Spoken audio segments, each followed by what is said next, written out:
Vaitarna Bridge, connecting Safari with the major state highway number 4 and subsequently to the Mumbai-Ahmedabad highway, was constructed during the years 1985 and 1988. The bridge consists of 8 spans. The main spans are 45 meters each, while the end spans are 25 and 30 meters respectively. The total length of the bridge is 325 meters.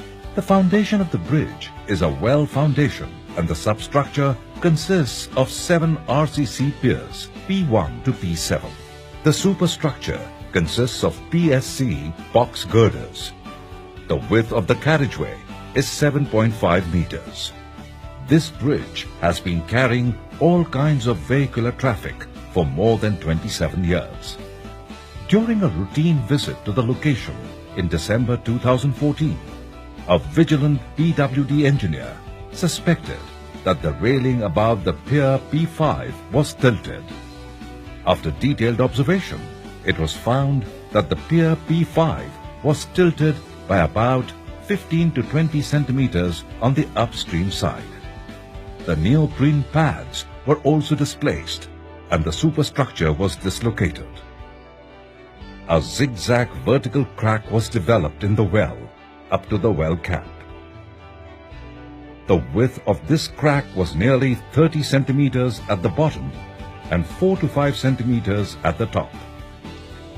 Considering the serious nature of the problem, a study committee was immediately formed by the government of Maharashtra to inspect the cause and suggest a possible solution. After detailed observation and analysis, it was concluded that the problem had been created mainly due to the sand dredging carried out over a period of many years. This had eroded substantial part of the base of the well foundation of P5. Only 30% of the area of the well bottom was resting on the rock and it was in a destabilized condition. Also, the depth of the water had increased by 10 to 12 meters. Alternatives were evaluated by the committee before they zeroed in on a proper remedial measure. The committee of experts had suggested construction of a new well with portal beam and then transferring the load on this new supporting structure. However, we realized that it was almost impossible to construct a new well. Therefore, we held discussions with the committee again. Finally, it was decided to construct piles on both sides of the existing well, along with a portal beam, and transfer the load on this structure. When the action plan was finalized, the first hindrance was the stagnant water of 18 to 20 meter deep around the place of work. Simultaneously, this being a backwater, high tide and low tide also affected the work. It was important to assess the status of the well, P5, and stabilize the same before the commencement of actual work. Therefore, an underwater survey was carried out with the help of expert divers. A scheme to stabilize the well was designed and implemented. The piling work commenced after that.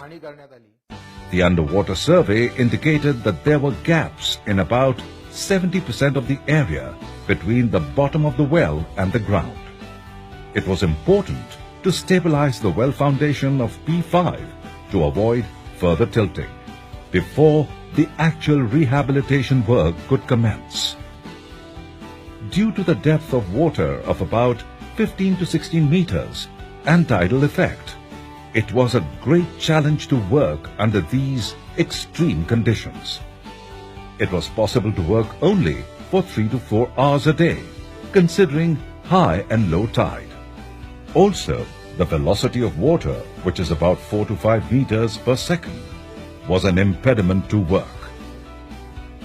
The scheme prepared for immediate stabilization of P5 was as follows. Initially, the gap between the well bottom and the ground was filled up by inserting wedge-shaped precast M40 RCC sleepers of required sizes in layers.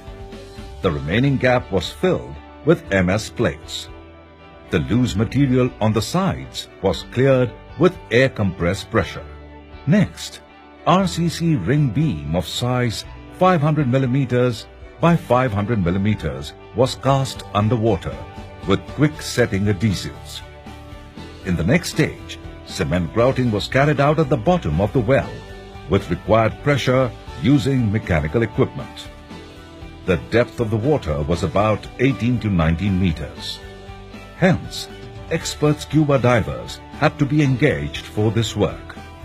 The stabilization was done to stop further tilting of the existing well and also to bring the existing tilting within the permissible limits as prescribed by IRC Code 78.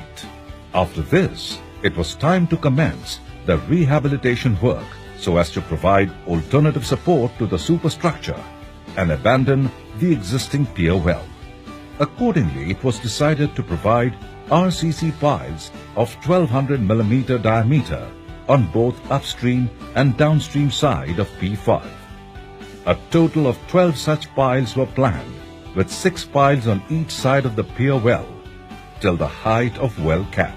The average height of piles up to cap level was about 17 meters, while the socketing depth in rock was approximately 5 meters. Thus, the total height of a pile was about 22 meters. While socketing, it was important to keep the constant pace of execution, as due to hard rock, a pile excavation was about 20 to 22 centimeters per day or night during high tide and 25 to 30 centimeters per day or night during low tide. Hence, it took almost 15 to 20 days on an average to achieve 5 meter socketing depth for one pile. Considering the urgency of work, the piling was continued even during monsoon, except on high flood days. The pile cap was of suspended type with depth of 1.8 meters and weight of about 500 metric tons. The form work was designed in such a way that it provided supports from the pile itself. 52 steel bars of 32 mm diameter were used for reinforcement of piles. Circular monolithic RCC columns of 1500 mm diameter and 2250 mm height were cast over the pile cap to support the portal beams. Rectangular portal beams were cast except in the middle portion of the existing RCC pier.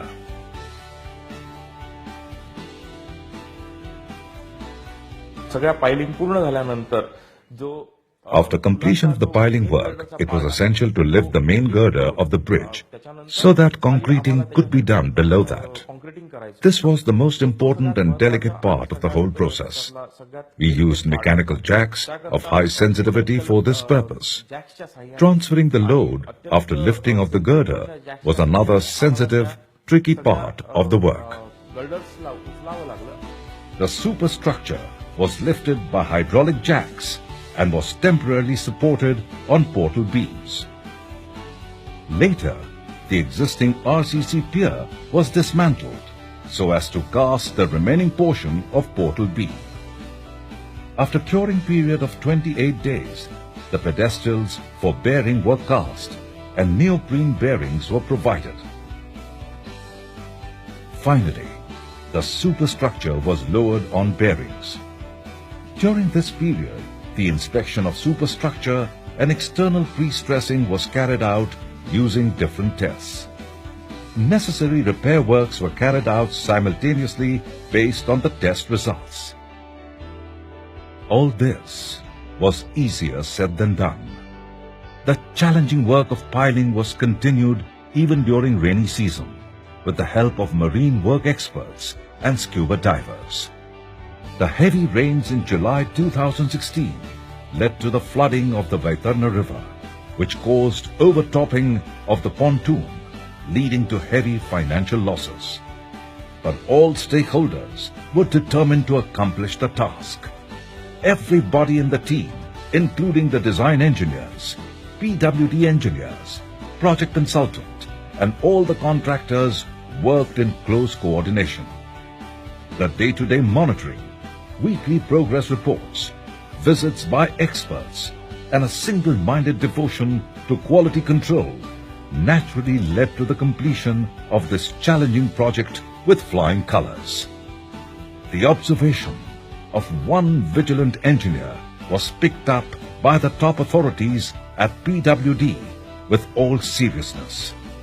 The right thinking and swift action on their part has not only strengthened the bridge, thus increasing its longevity, but has also averted a possible mishap. For the Palghar Division of the Public Works Department of the Government of Maharashtra, it may be one more task accomplished, but for the people, it reflects the deep-rooted commitment to public service. Public Works Department, adding newer benchmarks to the glorious history of more than 150 years.